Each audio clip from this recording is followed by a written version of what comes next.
మీ అందరికీ మా వందనాలు తెలియజేస్తూ ఉన్నాం. చాలా కాలం క్రిందట మీ మధ్యలో సహవాసం కలిగి ఉన్నాం. మధ్యలో చాలా గ్యాప్ ఉంది. ఎన్ని సంవత్సరాలు గుర్తులేదు కానీ అయితే మాకు ఎప్పుడు మీరు మాకు గుర్తున్నారు. జయపల్లన్న కొరకు ప్రార్థన చేస్తున్నాం, సంఘం కొరకు. మరి రాజరత్నం గారు అప్పుడప్పుడు మేము కలుసుకోవటం, ఫోన్లో మాట్లాడుకోవటం జరుగుతూ ఉంది. మీ మధ్యకి రావటం నాకు ఒక గొప్ప ధన్యతగా, ఒక గొప్ప తరుణంగా నేను భావిస్తూ ఉన్నాను. మరి ఈ ఎండాకాలంలో ఈ ప్రత్యేకమైన సభలు జరగటం గొప్ప కార్యం. ఇది ఇంత తీవ్రమైన ఎండల్లో కూడా ఎంతో ఆసక్తిగా మీరు దేవుని వాక్యం వినటానికి పూనుకున్నారు. దేవుని స్తోత్రం. మరి కొద్ది నిమిషాలు మనం దేవుని వాక్యం వినబోతున్నాం. తర్వాత జాన్ మోజెస్ గారు ఉన్నారు. మరి ఈ సందర్భంలో ఒక వాక్య భాగాన్ని మనం చదువుకున్నాం. మత్తయి సువార్త 4వ అధ్యాయం. మత్తయి సువార్త 4వ అధ్యాయం 10వ వచనం చదువుకున్నాం. యేసు వానితో, సాతానా పొమ్ము, నీ దేవుడైన ప్రభువుకు నమస్కరించి ఆయనను మాత్రమే సేవింపవలెను అని వ్రాయబడి ఉన్నది అనేను. మరలా చదువుతున్నాను. నీ దేవుడైన ప్రభువుకు నమస్కరించి ఆయనను మాత్రమే సేవింపవలెను అని వ్రాయబడి ఉన్నది అనేను. చిన్న ప్రార్థన చేద్దాం. కృపగలిగిన మా పరమ తండ్రి, మీకే స్తోత్రం. మా పరలోకపు తండ్రి, మీ స్వరక్తంతో సంపాదించిన సంఘముతో మేము సహవాసం కలిగి ఉండటానికి ఈ గొప్ప అవకాశాన్ని, తరుణాన్ని మీరు మాకు అనుగ్రహించారు. కొన్ని సంవత్సరాల క్రిందట మా ప్రభువా మీ బిడ్డల మధ్యలో పరిచర్య చేశాం. మరొక తరుణాన్ని మాకు అనుగ్రహించారు. ఈ సమయంలో మీ దాసులు షడ్రక్ అన్న గారిని కూడా బలపరిచి మరి శ్రేష్టమైన సంగతులు మీరు అందించారు. ప్రభువా స్తోత్రం. మరొక అల్పుడు మీ పక్షంగా నిలబడి ఉండగా అవసరమైన మీ మాటలు మాకు అందించి బలపరిచి సహాయం చేయమని యేసుక్రీస్తు నామములో ప్రార్థన చేసి వేడుకుంటున్నాము తండ్రి, ఆమేన్. ప్రభునందు ప్రియులారా, మనము చదువుకున్న వాక్య భాగంలో ఆరాధనలో ఒక భాగం, నీ దేవుడైన ప్రభువుకు నమస్కరించి ఆయనను మాత్రమే సేవింపవలెను అని లేఖనాల్లో ఆ మాట వ్రాయబడి ఉన్నది. నీ దేవుడైన ప్రభువుని, నీ దేవుడైన ప్రభువుకు నమస్కరించి ఆయనను మాత్రమే సేవింపవలెను. నమస్కరించుట, పూజించుట ఆరాధనకు పర్యాయ పదాలు. పరలోకమందున్న దేవుడు మన దగ్గర ఆయన కోరేది ఏంది అంటే ఆయనను ఘనపరచుట, ఆయనను హెచ్చించటం, ఆయన్ని మహిమపరచటం లేక ఆరాధించటం దేవుడు కోరుతూ ఉన్నాడు. యోహాను సువార్త 4వ అధ్యాయం 23వ వచనంలో ఒక మాట వ్రాయబడింది. యోహాను సువార్త 4వ అధ్యాయం 23వ వచనం, అయితే యథార్థముగా ఆరాధించువారు ఆత్మతోనూ సత్యముతోనూ తండ్రిని ఆరాధించు కాలము వచ్చుచున్నది, అది ఇప్పుడును వచ్చేయున్నది. తన్ను ఆరాధించువారు అట్టివారు కావాలనని తండ్రి కోరుచున్నాడు. తండ్రి కోరుచున్నాడు అనే మాట ఫుట్ నోట్ లో రాయబడింది. వెతుకుతూ ఉన్నాడు. రక్షణ పొందేవారు కొరకు, నశించిన దానిని వెదకి రక్షించుటకు యేసుక్రీస్తు ప్రభు లోకాన్ని వెతుకుతున్నాడు. యథార్థవంతులను బలపరచడానికి ఆయన కనుదృష్టి భూలోకమంతా సంచారం చేస్తుంది అని వ్రాయబడింది. ఇక్కడ కూడా దేవుని ఆత్మతో సత్యంతో ఆరాధించువారు కావాలనని ఆయన వెతుకుచూ ఉన్నాడు. ఫుట్ నోట్లో ఆ మాట రాయబడి, దేవునికి ఆరాధించువారు కావాలి. చక్కగా పాటలు పాడేవారు ఉన్నారు, చక్కగా సందేశాలు ఇచ్చేవారు ఉన్నారు, మంచి పరిచర్య చేసేవారు ఉన్నారు, సంఘాల్లో ప్రభు కొరకు ధారాళంగా ఇచ్చేవారు ఉన్నారు. అవన్నీ మంచివి. అంతకంటే కూడా దేవుని ఆరాధించుట అనేది చాలా ప్రాముఖ్యమైనటువంటి సంగతి. యేసుక్రీస్తు ప్రభుని సాతానుడు శోధించాడు. 3 శోధనలు: శరీరాశ, నేత్రాశ, జీవపు డంబం. సాతానుడి యొక్క ఆయుధాలు. భూలోక రాజ్యాలన్నీ కూడా యేసుక్రీస్తు ప్రభువుకు ఒక్క నిమిషంలో చూపించి, నువ్వు నాకు సాగిలపడి నమస్కారం చేస్తే ఇదంతా నీకు ఇచ్చేస్తానన్న సాతానుడు. యేసుక్రీస్తు ప్రభు వారు చెప్పిన మాట ఏంటంటే, యేసు ప్రభు నీ దేవుడైన ప్రభువును నమస్కరించి ఆయన మాత్రమే సేవించాలి అని వ్రాయబడి ఉన్నది అని ప్రభు చెప్పారు. కాబట్టి దేవుని బిడ్డలారా, దేవుని పిల్లలమైన మనము ప్రభుని ఆరాధించాలి, అనగా పూజించాలి, హెచ్చించాలి, ఆయన పొగడాలి. మన ద్వారా ప్రభు అలాగూ ఆరాధించబడాలని దేవుడు కోరిక కలిగి ఉన్నాడు. మనము ఆరాధన అంటే మనకు కొత్త కాదు. బ్రదర్ అండ్ అసెంబ్లీలో నెలలో 4 సార్లు మనం ప్రభువుని ఆరాధిస్తాం. ప్రతి ఆదివారం ఆరాధన అనే పేరు. దాంట్లో అనేకమైన కార్యక్రమాలు జరుగుతున్నప్పటికీ ప్రాముఖ్యమైన కార్యం ఏంటంటే, ఆదివారం నాడు మనం ప్రభు బిడ్డలను కూడుకునేటప్పుడు చేసేది ప్రభుని ఆరాధించుట. అయితే ప్రియులారా, ఆరాధనలో 4 భాగాలు ఉన్నాయి. ఆరాధనలో 4 భాగాలు ఉన్నాయి. ఎందువలన మనం దేవుని ఆరాధించాలి? అది ఆరాధిస్తున్నాం మనము. మరి 4 భాగాలు ఉన్నాయి ఆరాధనలో. ఒక భాగం ఏంటంటే, ఆయన దైవ లక్షణాలు. ఆయన దైవ లక్షణాలను జ్ఞాపకం చేసుకుని వాటిని ధ్యానించి దేవుని స్తుతించి ఘనపరిచి ఆరాధించాలి. ఆయన్ని ఏం చూసి ఆయన ఆరాధించాలి అంటే, ఆయనలో ఉన్న లక్షణాలు. ఏ లక్షణాలు అంటే దైవ లక్షణాలు. ప్రియులారా, దేవుడు ఆయనలో అనేకమైన దైవ లక్షణాలు మనం చూస్తాం దేవుని వాక్యములో. ఇర్మియా గ్రంథం 10వ అధ్యాయం 10వ వచనం చదువుతారా? ఇర్మియా గ్రంథము 10వ అధ్యాయం 10వ వచనాన్ని గమనించినట్లయితే, యెహోవాయే నిజమైన దేవుడు, ఆయనే జీవము గల దేవుడు, సదాకాలము ఆయనే రాజు, ఆయన ఉగ్రతకు భూమి కంపించును, జనములు ఆయన కోపమును సహింపలేవు. దేవుని బిడ్డలారా, మన దేవుళ్ళలో ఉన్నటువంటి లక్షణాలు ఏంటంటే, యెహోవాయే నిజమైన దేవుడు. ఆయన నిజమైన దేవుడు అంటే నిజము కాని దేవుళ్ళు ఎందరో ఉన్నారు. లక్షోపలక్షలు ఉన్నారు, కోటాను కోట్లు ఉన్నారు. అయితే దేవుని యొక్క వాక్యంలో మనం చూస్తున్నాం, ఆయనే నిజమైన దేవుడు, ఆయన జీవము గల దేవుడు. నిజమైన దేవుడు అంటానికి కారణం ఏంటంటే, ఆయనలో జీవం ఉన్నది, ఆయన జీవము గలవాడు. అంతేకాదు, సదాకాలము ఆయన రాజు. కొంతకాలం ఉండి ఆయన పరిపాలన చేసి అదృశ్యమైపోలేదు, గతించిపోలేదు. ఆయన సదాకాలం లోకాన్ని పరిపాలన చేస్తున్నాడు, ఈ ప్రపంచాన్ని ఏలుతూ ఉన్నాడు.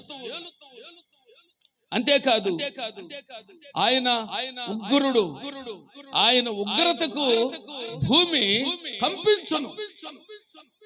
లోకములో ఉన్న జనులు ఆయన కోపాన్ని సహించలేదు. అందును బట్టి ఆ దేవాది దేవుని యొక్క సత్యాలు లేక లక్షణాలు తలపోసుకుని మనం ఆయన ఆరాధించాలి. ఆయనకు మనం సాగిలపడాలి. ఆయనకు మనము ఆరాధన చేయాలి మన హృదయంతో, పెదవులతో కాదు. కాబట్టి దైవ లక్షణాలు మన ప్రభు అయిన యేసు క్రీస్తులో మనం చూస్తాం.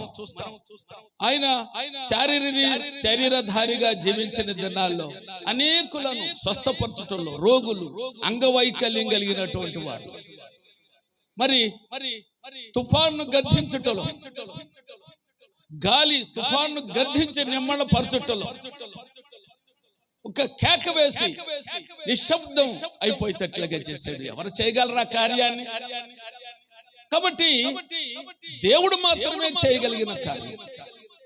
కాబట్టి అందుకు ఆయనను మనము ఆరాధించాలి.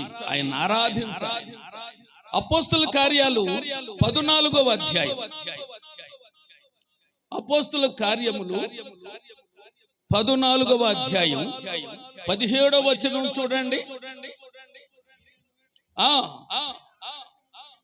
ఆయన ఆకాశము నుండి మీకు వర్షమును, ఫలవంతములైన ఋతువులను దయచేయచ్చు, ఆహారం అనుగ్రహించుచు, ఉల్లాసముతో మీ హృదయములను నింపుచు, మేలు చేయుట చేత తన్ను గురించి సాక్ష్యము లేకుండా చేయలేదని బిగ్గరగా చెప్పాను. ప్రభునందు ప్రియులారా, మన దేవుని యొక్క ఆయనలో ఉన్నటువంటి దైవ లక్షణాలు మనం గమనించినట్లయితే ఆకాశం నుండి వర్షము, భూమి మీద నుంచి మరి అనేకమైన ఫలాలు, ఋతువులు, ఆహారము, ఉల్లాసము, ఇవన్నీ ప్రభు మనకు అనుగ్రహిస్తున్నారు. అందుకొరకు ఆయన మనము ఆరాధించాలి అని దేవుని వాక్యంలో మనం చూస్తూ ఉన్నాం. ఎంత గొప్ప దేవుడు అండి! వర్షాన్ని కురిపించగలిగిన దేవుడు. ఋతువుల ప్రకారంగా వర్షాకాలం, చలికాలం, వేసవికాలం, 3 కాలాలు. ఈ లోకంలో మనం సుఖంగా ఆరోగ్యంగా జీవించాలంటే ఈ 3 కాలాలు ఉండాలి. కాబట్టి మన దేవుడు ఋతువులను దయచేసే దేవుడు. ఉల్లాసంతో మన హృదయాన్ని నింపుతున్నాడు. ఎవరైతే యేసుక్రీస్తు ప్రభునందు విశ్వాసం ఉంచారో, ఎవరు పాపక్షమాపణ పొందారో వారి హృదయంలో ఉల్లాసం అండి. దాని రక్షణానందం అంట. పేతురుపత్రిక 1వ అధ్యాయం 8వ వచనంలో చెప్పన శక్యమును మహిమాయుక్తమైన ఆనందము గలవారయ్యున్నారు. మలాకి గ్రంథం 1వ అధ్యాయంలో వారు క్రొవ్విన దూడల వలె గంతులు వేయుదురు. ఉల్లాసం. మన దేవుడు ఎంత గొప్పవాడు! కీర్తన 30వ కీర్తన 11వ వచనంలో రాయబడింది, ఆయన అంగలార్పును నాట్యంగా మార్చే దేవుడు. అందును బట్టి మనము దేవుణ్ణి మనము స్తుతించాలి, కొనియాడాలి. దినవృత్తాంతాలు 2వ గ్రంథం 16వ అధ్యాయం 9వ వచనం చూడండి.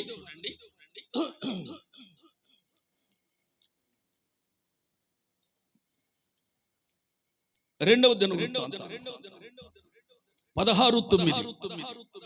దేవుని కనుదృష్టి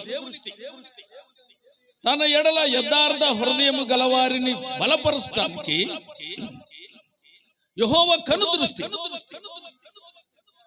లోకమందంతటా సంచారం చేస్తుంది. ఎంత గొప్ప దేవుడు అండి మన దేవుడు! యనమదల గ్రామంలోనే కాదు, మన మండలంలోనే కాదు, మన రాష్ట్రంలో, దేశంలో కాదు, లోకమంతా సంచారం చేస్తుంది. దేవుడికి ఎవరు కావాలంట? యథార్థ హృదయులు కావాలి. ఈ లోకంలో మానవులందరూ కూడా పాపం చేత నశించిపోయారు, తప్పిపోయారు, దేవునికి దూరం అయిపోయారు, దైవోగ్రతకు పాత్రులైపోయారు. అయితే యథార్థవంతులు కావాలి. దేవుడు కొందరిని భక్తులను ఏర్పాటు చేసుకున్నాడు. పూర్వకాలంలో అబ్రహామును దేవుడు ఏర్పాటు చేసుకున్నాడు. అతని హృదయం దేవునికి ఎంతో ఇష్టకరమైంది. ఇతడు రాబోయే దినాల్లో తన జనులను, తన కుటుంబాన్ని చక్కగా ఏలి భయభక్తులతో నడిపించేవాడని దేవుడు ఎరిగి అబ్రహామును ఏర్పాటు చేసుకున్నాడు. యథార్థవంతుడు. లోకమంతా చెడిపోయి పాపంతో నిండిపోయినప్పుడు నోవహును దేవుడు చూశాడు. అతడు దేవుని యందు భయభక్తులు కలిగిన వాడు, దేవునితో కూడా నడిచినటువంటి వాడని దేవుడు నోవహును ఏర్పాటు చేసుకున్నాడు.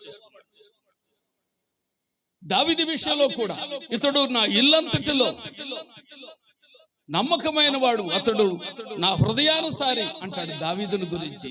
కొందరు ఏర్పాటు చేసుకున్న భక్తులు ఈనాడు యేసుక్రీస్తు ప్రభునందు విశ్వాసం ఉంచి రక్షింపబడి ప్రభుని ఆరాధించేవారు యథార్థ హృదయులను కొరకు దేవుడు లోకమంతా సంచారం చేస్తున్నాడు అనేటువంటి మాట కనపడతా ఉంది. కాబట్టి దేవుని బిడ్డలారా, మన దేవుణ్ణి మనం ఆరాధించాలి. ఆయన ఆరాధించడానికి ఎన్నో విషయాలు ఉన్నాయి. నేటి వరకు మనం సజీవులుగా ఉన్నామంటే దేవుని కృప. కరోనా అనేకుల్ని తీసుకెళ్ళిపోయి కుటుంబాల్లో కలతలు కలిగిపోయినాయి, కుటుంబాలు విచ్ఛిన్నమైపోయి. అయితే మనం ఇంతవరకు సజీవుగా ఉన్నామంటే దేవుని కృప. మనము మన గ్రామస్తులందరూ కూడా క్షేమంగా ఉన్నారంటే దేవుని కృప. మరి మనకంటే గొప్పవారు, గొప్ప భక్తులు మరి వారు పోయినారు, ఇంకా మనం ఉండమంటే కారణం ఏంటంటే మనం రక్షణ పొందాలని దేవుని ఉద్దేశం. ఆయన ఘనపరచాలి, జీవము గల దేవుని మనం ఆరాధించాలని దేవుని ఉద్దేశంతోనే ఇంతవరకు మనం సజీవులుగా ఉన్నాం. ఎన్నో ఆటుపోట్లు, ఎన్నో రోగాలు, ఎన్నో బలహీనతలు, ఎన్నో అపాయాల్లో నుండి తప్పించబడ్డామంటే దేవుని కృప. కాబట్టి మనం ఏం చేయాలంటే ఆయన ఆరాధించాలి. కాబట్టి ప్రియులారా, దేవుని ఆరాధించడానికి 4 భాగాలు, 4 కారణాలు. ఒకటి, ఆయనలో ఉన్న దైవ లక్షణాలను బట్టి మనం ఆయన్ని ఆరాధించాలి. రెండవదిగా గమనించినట్లయితే మనము దేవుని ద్వారా పొందినటువంటి మేళ్లను బట్టి మనము దేవుని ఆరాధించాలి. మనం ఎన్నో మేళ్లు దేవుని ద్వారా పొందుతూ ఉన్నాం. భక్తుడు అంటాడు, నా ఎడల నీకున్న తలంపులు బహువిస్తారములు, అవన్నీ లెక్కించదని అనుకుంటున్నా, అవి లెక్కకు మించి ఉన్నవి. అంటే లెక్కలేనన్ని మేళ్లు దేవుడు మన జీవితంలో చేస్తున్నాడు ప్రభునందు ప్రియులారా. వాటిలో కొన్ని మేళ్లు మనం చూసుకున్నట్లయితే 103వ కీర్తన, 103వ కీర్తన చూడండి. 103వ కీర్తన మొదటి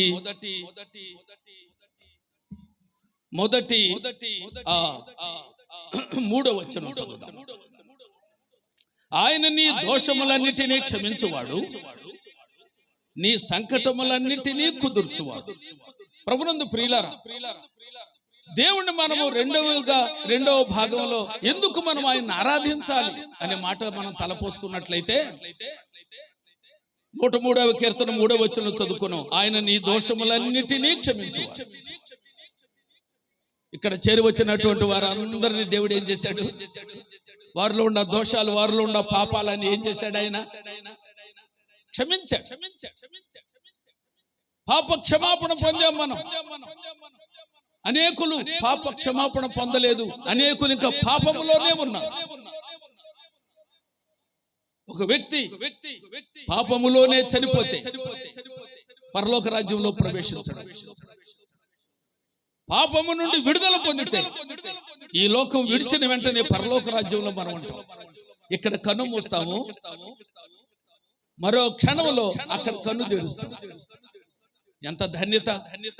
ఆయన నీ పాపములన్నిటినీ క్షమించువాడు, నీ దోషములన్నిటినీ, నీ సంకటములన్నిటినీ కుదుర్చువాడు. అది దోషాలు, పాపాలు క్షమించాడు. సంకటములు, కరోనా వ్యాధి నుంచి దేవుడు మనల్ని తప్పించాడు. ఇంకా అనేక రోగాలు, బాధలు, వృద్ధాప్యంలో వచ్చే బాధలు, అనేకమైన అపాయాలు, వీటన్నిటి నుండి ప్రభు మనల్ని తప్పిస్తున్నాడు.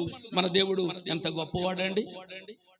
ఎంత గొప్పవాడు. 4వ వచనంలో రాయబడింది, సమాధిలో నుండి నీ ప్రాణమును విమోచించుచున్నాడు, కరుణా కటాక్షములను నీకు కిరీటముగా ఉంచుచున్నాడు. ఎంత దయగల దేవుడు మనకు.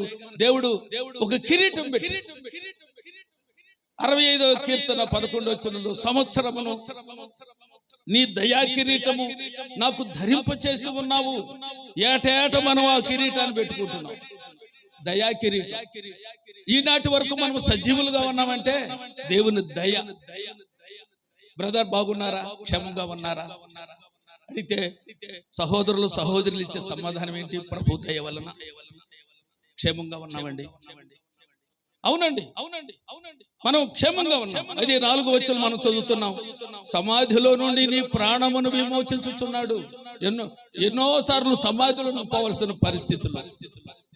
వాక్యం చెప్పే నేను కూడా చాలా సార్లు సమాధికి మరణపు అంచు వరకు పోయి వచ్చినటువంటి జ్ఞాపకాలు ఉన్నాయి. పేరు కూడా మాసిపోయే పరిస్థితి. అయితే ఇంతవరకు సజీవుగా ఉన్నామంటే అది దేవుని కృప. అందును బట్టి కరుణ కటాక్షము, దేవుడు మనకు ఒక కిరీటం. ఎంత మంచి కిరీటం అండి దేవుని దయ, కరుణ కటాక్షం. కాబట్టి దేవుడు ఎన్ని మేళ్ళు చేస్తున్నాడు. 5వ వచనంలో, పక్షరాజు యవనం వలె నీ యవనాన్ని క్రొత్తదిగా చేస్తాను, మేలుతో నీ హృదయాన్ని తృప్తిపరుస్తాను. ఎన్ని మేళ్ళు చేస్తున్నాడు ప్రభు మనకి. ఇవన్నీ తలపోసుకుని భక్తుడైన దావీదు మొదటి వచనంలో, నా ప్రాణమా యెహోవాను సన్నతించు, నా అంతరంగమునున్న సమస్తమా ఆయన పరిశుద్ధ నామమును సన్నతించుము. నా ప్రాణమా యెహోవాను సన్నతించుము, ఆయన చేసిన ఉపకారములలో దేనిని మరువకు. దేవుని పిల్లలు దేవుని చేసిన మేళ్లు మర్చిపో. ఓ భక్తుడు అన్నాడు, మనం ఎవరికైనా మేళ్లు చేస్తే మనం మర్చిపోవాలట. ఎవరికైనా సహాయం చేస్తే, ఎవరికైనా మేలు చేస్తే మనం మర్చిపోవాలి. మనం మాటికి ఎత్తికి నీకు అది చేశాను, అప్పుడు ఇది చేశానని మనం చెప్పకూడదు, మర్చిపోవాలి. అయితే దేవుడు చేసిన మేలు మాత్రం మరవకూడదు. ఎప్పుడు కూడా తలపోసి మనం ప్రార్థన చేసినప్పుడల్లా, లేక మనం ప్రభుని ఆరాధించినప్పుడల్లా ప్రభుని ఘనపరచాలి. ప్రభువా, నువ్వు నాకు చేసిన మేళ్ళు ఎన్నో మేలు. అందుకొరకే భక్తుడు అంటున్నాడు, నా అంతరంగముందున్న సమస్తం ఆయన పరిశుద్ధ నామాన్ని సన్నిధించుము. ఆయన చేసిన ఉపకారాలు లెక్కించలేని ఉపకారాలు ప్రభు మనకు చేశాడు. ప్రియులారా, అందును బట్టి మనం దేవుణ్ణి ఆరాధించాలి. ఒకటి ఆయన లక్షణాలు, దైవ లక్షణాలను బట్టి మనం ప్రభుని ఆరాధించాలి. రెండవదిగా ఆయన మనకు చేసినటువంటి, మనం పొందినటువంటి మేలును బట్టి కూడా ప్రభువుని మనము స్తుతించాలి అని దేవుని వాక్యంలో. ఇంకా అనేకమైన వాక్యాలు చెప్పొచ్చు. అయితే మనకు సమయాన్ని బట్టి మనం ధ్యానం చేయవలసి ఉంది. మూడవదిగా గమనించవలసింది, దేవునికి అర్పణలు కానుకలు ఇచ్చుట ద్వారా దేవుని మనము ఆరాధిస్తాం. కానుకలు ద్వారా దేవునికి దేవుని పిల్లలు అర్పణలు ఇవ్వాలి, దశమా భాగాలు ఇవ్వాలి, ప్రతిష్టార్పణలు ఇవ్వాలి, మరి స్వేచ్ఛార్పణలు ప్రభుకి ఇవ్వాలి. అవి ఇచ్చినప్పుడు కూడా అది ఆరాధన అని చెప్పబడింది. మత్తయి సువార్త 2వ అధ్యాయము 10వ వచనం చూడండి. 10-11 కలిసి ఉన్నాయి. మత్తయి సువార్త 2వ అధ్యాయం 10-11. వారు నక్షత్రమును చూచి అత్యానంద భరితులై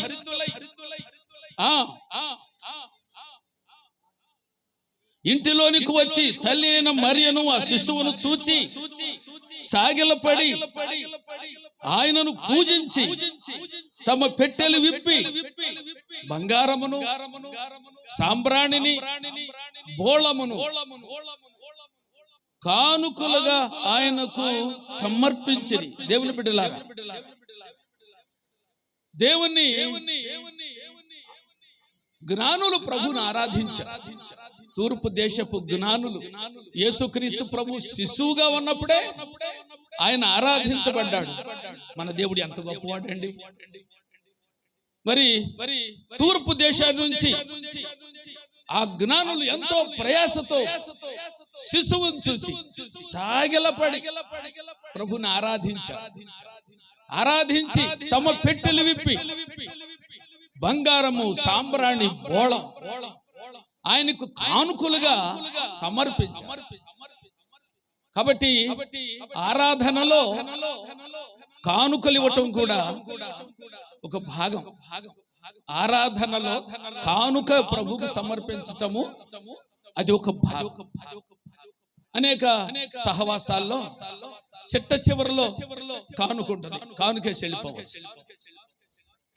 మనకు అట్లా కాదు, ఆరాధనలో ఒక భాగం. కాబట్టి కానుక సమర్పించడం కూడా దేవుని ఆరాధించుట అనే మాటలు దేవుని వాక్యంలో మనం చూస్తూ ఉన్నాం. దినవృత్తాంతాలు 2వ గ్రంథం 31వ అధ్యాయం చూడండి. దినవృత్తాంతాలు గ్రంథం 2వ గ్రంథం,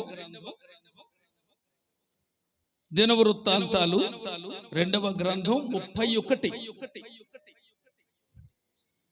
10వ వచనం నుండి.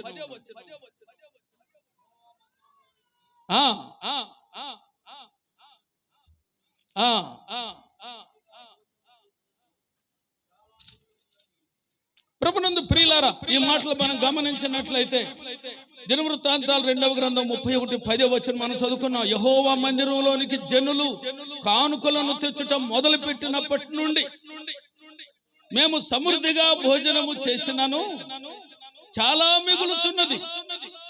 యెహోవా తన జనులను ఆశీర్వదించినందు వలన ఇంత గొప్ప రాశి మిగిలినదని రాజుతో అనగా దేవుని బిడ్డలారా,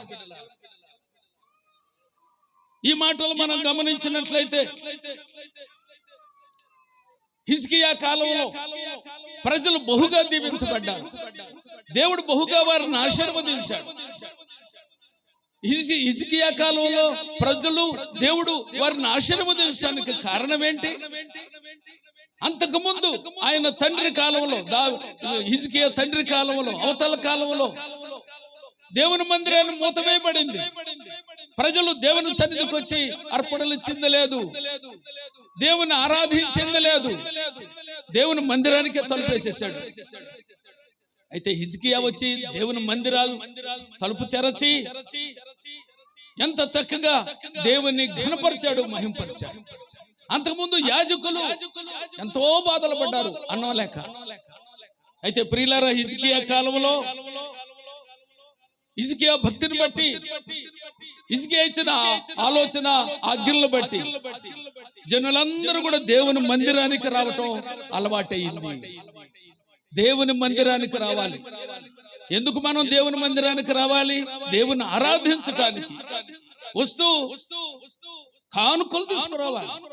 రిక్తాహస్తములతో ఆయన సన్నిధికి రాకూడదు అని వ్రాయబడింది.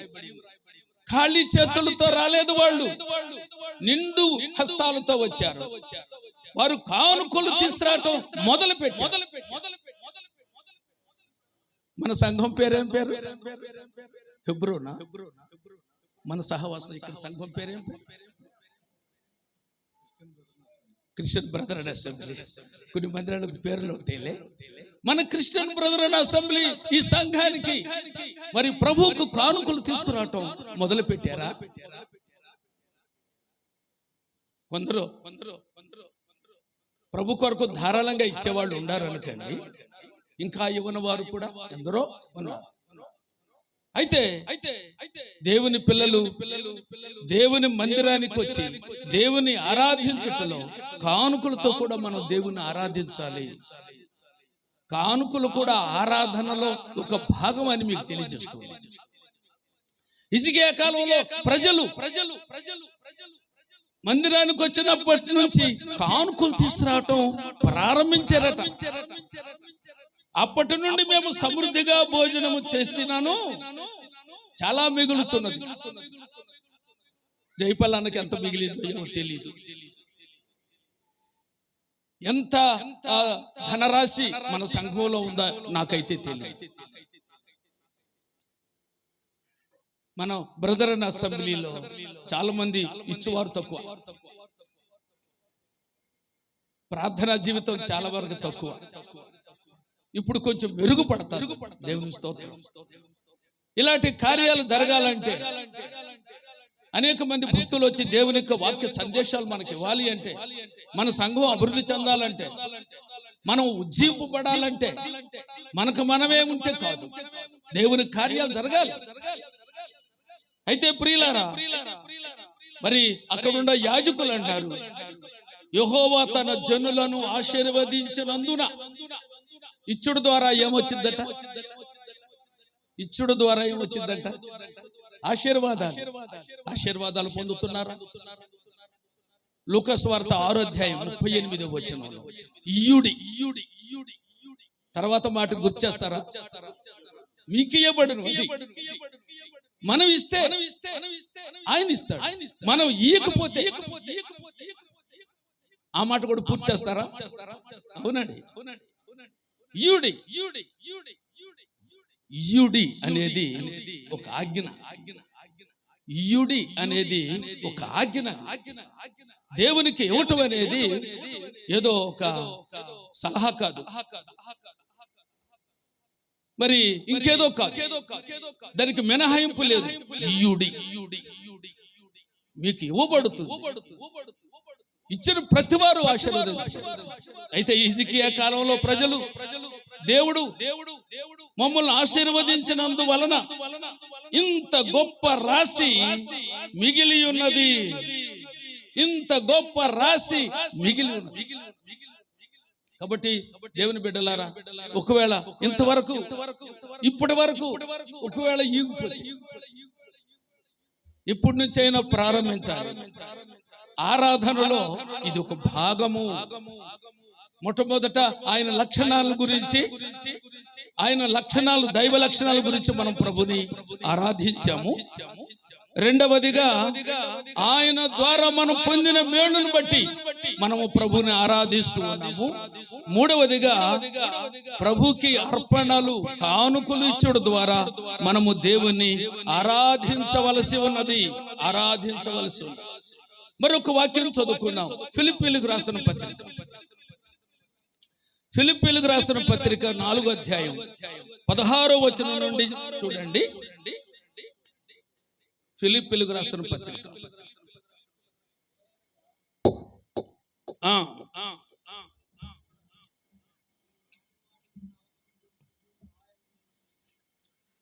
ఓకే.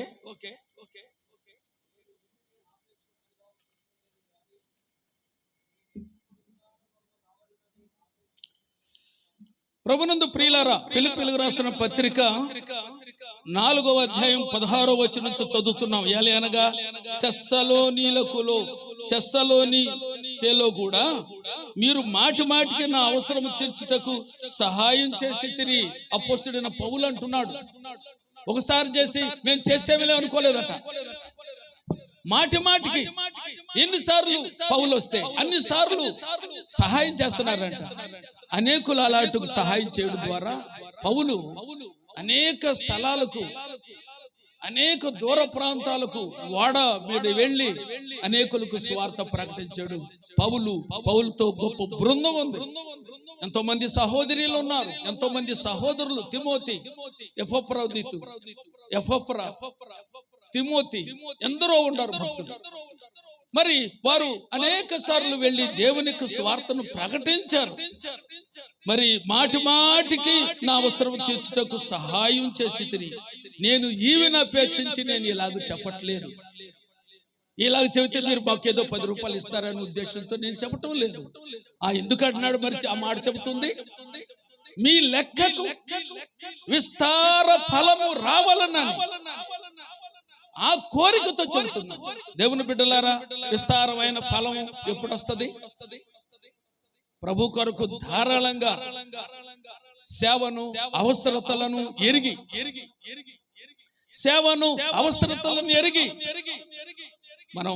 మన చేతులు చాపాలి, మన గుప్పెళ్ళు విప్పాలి. అప్పుడే గొప్ప దీవెన మనం పొందగలుగుతాం. చాలా మంది క్రైస్తవులు కుటుంబాల్లో ఆశీర్వాదాలు లేవు, అతుకుమితుకు అన్ని ఆర్థికమైన ఇబ్బందులే. కారణం ఏంటి? ప్రభువుని నమ్ముకుని కూడా, రక్షణ పొంది కూడా ఎందుకు ఆర్థికమైన బాధలు అంటే ప్రభు కొరకు ధారాళంగా ఇవ్వటం మనం నేర్చుకోవాలి. ఎట్లేవాలంట? పిసినతనంగా కాకుండా ధారాళంగా. సామెతలు 11లో రాయబడింది, వెదజల్లి అభివృద్ధి పొందువారు కలరు, తగిన దానికంటే తక్కువగా ఇచ్చి లేమికి వచ్చేవారు కలరు. ఈ వాక్యం వింటున్నాం. మనం సమృద్ధి దీవెనలు పొందుతున్నామా? ఇంకా తక్కువగానే దేవుడి దగ్గర నుంచి మనకు వస్తుంది. దేవుడు పక్షపాతి కాదు, దేవుడు నమ్మదగిన. మనం చేస్తే ఆయన చేస్తాడు. అందును బట్టి ప్రియులారా, మీ లెక్కకు విస్తారమైన ఫలము రావాలని అపేక్షించి చెప్పుచున్నాను. నాకు సమస్తము సమృద్ధి కలిగి ఉన్నది, సమృద్ధిగా కలిగి ఉన్నది. మీరు పంపిన వస్తువులు అపప్రోదితి వలన పుచ్చుకొని ఏమీ తక్కువ లేకుండా ఉన్నాను. ఇవన్నీ గురించి అంటున్నాడు. అవి మనోహరమైన సువాసనయు దేవునికి ప్రీతికరమైన ఇష్టమైన యాగమై ఉన్నది. దేవుని బిడ్డలారా, దేవునికి ఇష్టమైన యాగం. యాగం అంటే బలి. పూర్వకాలంలో మన పితరులు బలులు అర్పించారు. ఆ బలి మన ప్రభు అయిన యేసుక్రీస్తు మన కొరకు సిలువేయబడిన తర్వాత ఆ బలులు ఆగిపోయినాయి. లేకపోతే యేసుక్రీస్తు ప్రభు సిలువేయబడకపోతే ఇంకా మనం బలిపీఠం యాజకులు ఉండేవారు. ఇప్పుడు మనకేదేమీ లేదు. మన పాప క్షమాపణ పొందాలంటే ఏ పాప పరిహారార్థ బలో, ఏ దహన బలో, సమాధాన బలో, నైవేద్య బలి ఇవ్వాల్సిన పని లేదు. ఉచితంగా రక్షణ, ఉచితం. ఎఫెసీ 2:8లో రాయబడింది, మీరు కృపచేతనే రక్షింపబడి ఉన్నారు. ఇది దేవుని వరం. ఇది క్రియల వలన కలిగినది కాదు గనుక ఎవడను అతిశయపడ వీలు లేదు. ఉచితంగా రక్షణ చిన్నదనుకుంటున్నారా? హెబ్రీ 2:3లో రాయబడింది, ఇంత గొప్ప రక్షణ అని రాయబడింది. ఇంత గొప్ప రక్షణ నిర్లక్ష్యము చేసిన ఎడల రాబోయే ఉగ్రత ఎలాగ తప్పించుకుంటావు? రాబోయే ఉగ్రత ఎవరు తప్పించుకుంటారంటే రక్షింపబడిన వారు. కాబట్టి దేవుని బిడ్డలారా, ఇక్కడ మనం చూస్తూ ఉన్నాం, ఇష్టమైన యాగములై ఉన్నవి. 19వ వచనంలో చక్కని మాట ఉంది, కాగా నా దేవుడు తన ఐశ్వర్యము చొప్పున క్రీస్తు యేసు నందు మహిమలో మీ ప్రతి అవసరము తీర్చును. ఎప్పుడు తీరుస్తాడండి? తెస్సలోనిక సంఘస్థులు మాటి మాటికి పౌలుకు సహాయం చేసినట్లుగా మరి నాకు అన్ని సమృద్ధిగా ఉన్నాయి, నేను ఈవెన్ అపేక్షించవటం లేదు, మీకు విస్తార ఫలం రావాలని చెబుతున్నాను. ఈ మధ్యాహ్న సమయంలో కూడా ఈ మాటలు మీకు ఎందుకు చెప్పబడుతున్నాయి అంటే ఏదో మీరు ఇవ్వాలని ఉద్దేశించి మీరు ఆశీర్వదించబడాలి. అమ్మో మేము ఇపోతే ఎట్లా, ఇక్కడ ఎట్లా సేవ జరిగింది అన్న ఎట్లా, మీరు ఆ విధంగా జాలి తలాల్సిన పర్లేదు. దేవుని యొక్క వాక్యం చెబుతుంది. అందును బట్టి ప్రభునందు ప్రియులారా, దేవుని వాక్యం క్రీస్తు యేసునందు మహిమలో మీ ప్రతి అవసరము తీర్చబడి. మీ అవసరాలు తీర్చబడుతున్నాయా? ఇచ్చినను శోధించండి, ఆకాశ వాక్యం లేపదీసి పట్టజాలని దీవెనలు కురిపిస్తాను అన్నాడు ప్రభు. కాబట్టి దేవుని బిడ్డలారా, వర్షంలా కురవాలి మన అవసరాలకు. ఇవాళ ఇచ్చాం కాబట్టి ఇవాళ రావాలని కాదు మనం దేవునికి ఇచ్చేది, మనం ఇస్తూ ఉండాలి. మనకు అవసరాలు వస్తాయి. మన పిల్లల పెళ్ళిళ్ళ, మన ఇల్లు కట్టుకోవటమా, ఇంకేదో కార్యక్రమాలా, వీటన్నిటికీ లేక అనారోగ్యతతో హాస్పిటల్లో ఉన్నప్పుడా ఏమి చింతపడాల్సిన పర్లేదు. దేవుని కోసం ఇచ్చేవాళ్ళు ఆశ్చర్యకరమైన కార్యాలు ప్రభు చేస్తారు. అలాంటి అనుభవాలు మీకున్నాయా? ప్రభు మాకు ఇస్తున్నాడు అనేటువంటి అనుభవం మీకు ఒకవేళ లేకపోతే ఆరంభించండి ఈ రోజే. ఈ రోజే ఆరంభించండి అని మీకు ప్రేమతో మనవి చేస్తున్నాం. దేవుని బిడ్డలారా, మూడు కార్యాలు మనం చూచాం. ఆరాధనలో 4 భాగాలు. మొదటి భాగం ఏంటి? దైవ లక్షణాలని బట్టి మనం దేవుని ఆరాధించాలి. రెండవది, ఆయన మనకు చేసిన మేళ్లను బట్టి మనం ఆయనను ఆరాధించాలి. మూడవదిగా, దేవుని అర్పణలు కానుకలు సమర్పించడం ద్వారా మనం ప్రభుని ఆరాధించాలి. నాలుగవదిగా గమనించినట్లయితే ప్రభు బల్ల ప్రతి ఆదివారం ప్రభు బల్ల దగ్గర చేరి ప్రభు యొక్క శరీరాన్ని, ప్రభు రక్తాన్ని జ్ఞాపం చేసుకుంటాం. మనం పరిశీలన చేసుకుంటాం. ప్రభు బల్ల. మత్తయి సువార్త 26 అధ్యాయం 26 నుంచి 30 వచనాలు చదివినప్పుడు యేసుక్రీస్తు ప్రభు సిలువ వేయబడటానికి బయలుదేరడానికి ముందు రోజు ఆయన శిష్యులు ఒక బల్ల మీద అది కార్యం చేశారు. చదువుతారయ్యా? 26 మత్తయి సువార్త 26 అధ్యాయం. నేను ముగిస్తాను.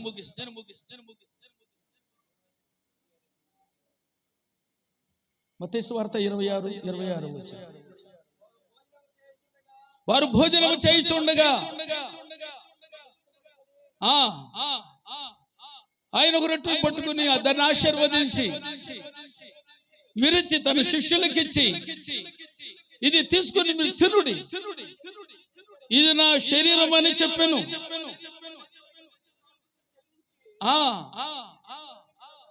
దీనిలోని మీరందరూ త్రాగుడి, పాప క్షమాపణ నిమిత్తము అనేకుల కొరకు చిందించబడుచున్న నిబంధన రక్తము, క్రొత్త నిబంధన రక్తము. దేవుని బిడ్డలారా, ఈ కార్యాన్ని ప్రభు అయిన యేసుక్రీస్తు వారు చేశారు. యేసుక్రీస్తు ప్రభు చేశారు. కొరింథీ పత్రిక 10 అధ్యాయం 8వ వచనంలో ప్రభు బల్ల అని రాయబడింది. ప్రభు బల్ల. ఆదివారం నాడు మనం బల్ల దగ్గర చేరామంటే ఆ బల్ల ఎవరిది? ప్రభు బల్ల. దాని మీద మెటీరియల్ ఏంటి? ప్రభు శరీరము, ప్రభు రక్తము. ప్రభు శరీరం అని వివేచింపక తిని త్రాగేవాడు శిక్షా విధి కలుగుటికే తిని త్రాగుతున్నాడు. దేవుని బిడ్డలారా, ప్రభు బల్లను ప్రవేశించడానికి చాలా జాగ్రత్త పడాలి. ప్రసంగి గ్రంథంలో రాయబడింది 5వ అధ్యాయంలో, మీరు దేవుని మందిరమునకు పోవునప్పుడు మీ ప్రవర్తన జాగ్రత్తగా చూసుకోండి.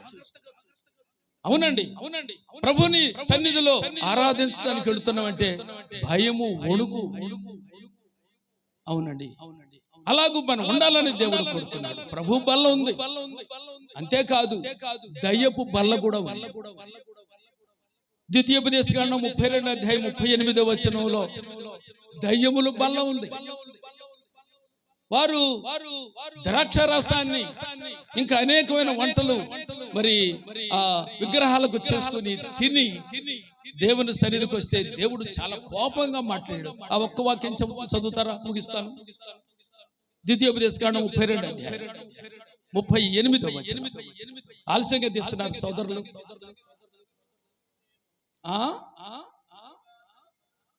నిజముగా దేవుడు తన ప్రజలకు తీర్పు చేయును.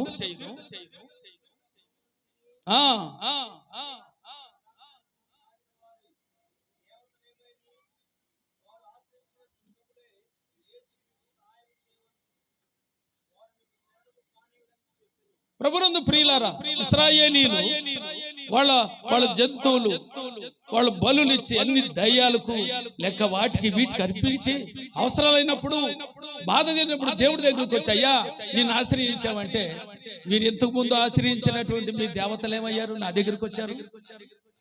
మీరు చేసినటువంటి బలులు తిన్నాయి కదా మీ దేవతలు, త్రాగేది కదా ఆ రక్తము, మరి మీరు నా దగ్గరికి ఎందుకు వచ్చారు అని ప్రభు చాలా కోపగించుకున్నట్లుగా ఉంది. అది దయ్యములు బల. దేవుని బిడ్డలు ప్రభు బలలోనే పాలు పొందాలి, యోగ్యంగా పాలు పొందాలి, అయోగ్యంగా ఉండకూడదు, చాలా జాగ్రత్తగా ఉండాలి. చాలా మంది క్రైస్తవేతరులు మనల్ని విమర్శించే ఒక మాట ఉంది. మీరు మాకు పలహారం పెడితే మేము తీసుకుంటున్నాం, మీరు రమ్మంటే మేము వచ్చి మీ దగ్గర భోజనం చేస్తున్నాం, మీరెందుకు మా దగ్గర భోజనం చేయరు? అని ఒక విమర్శ. అంటే సత్క్రైస్తవులైన వారు జాగ్రత్తగా ఉంటారు, సత్క్రైస్తవులు కాని వారు ఉంటారు మన సంఘాల్లో. వాళ్ళు పోయి తింటారు, వాళ్ళు పెట్టింది తింటారు. అది దయ్యముల బల్ల. దేవుని బల్లలోనే మనం దేవుని పిల్లలు ప్రత్యేకంగా మీరు మూర్ఖులకు ఈ తరము వారికి వేరై రక్షణ పొందుడి అని దేవుని వాక్యంలో రాయబడింది. వారు ఎంతో అభిమానం కలగవచ్చు, మీ ఇంటి వారే కావచ్చు. వారు అన్యాచారాలతో అన్య రీతిగా మరి వివాహాలు లేక కార్యక్రమాలు జరుగుతుంటే దాంట్లో మనం పాలు పొందితే మనలో ప్రత్యేకత ఏముంది, మన దేవునికి మహిమేముంది. కాబట్టి ప్రభునందు ప్రియులారా, ప్రభు బల్లలో యోగ్యంగా చేయవేసి మనం ప్రభుని ఘనపరిచి మహిమపరచాలని, అందుకోసం ఈ 4 దైవ లక్షణాలను బట్టి మనం ప్రభుని ఆరాధించాలి. దేవుడు మనకు చేసిన మేలును బట్టి మనం ప్రభుని ఆరాధించాలి. దేవుడికి మనం అర్పించే కానుకల ద్వారా మనం ప్రభుని ఆరాధించాలి. బల్ల దగ్గర ప్రభుని ఆరాధించాలి. ఇలాంటి ఆరాధనతో దేవుని ఘనపరచాలని దేవుని వాక్యం ద్వారా హెచ్చరించబడుతున్నాం. దేవుడి మాట దీవించును గాక. ఆమేన్.